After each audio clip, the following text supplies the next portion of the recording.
Ano po ba yung grow-up properties? At dapat po ba ninyo i-consider na bumili sa ganitong klaseng properties?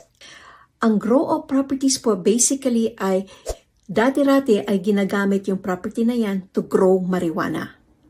Usually po ay nako-compromise yung building, yung structure. Nagkakaroon po ng mold sa mga dingding, at saka yung mga electricals po niya ay nako-compromise.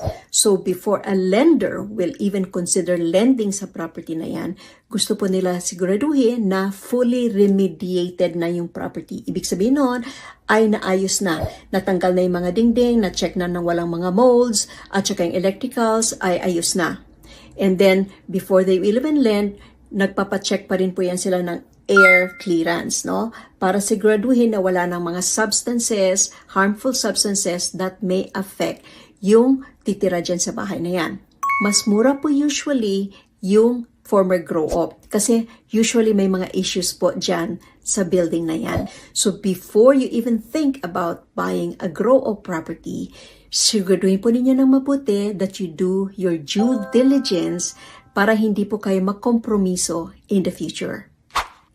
If you have more questions, please contact me. Ito po si Maylene Lim, ang inyong Pinay Mortgage Broker.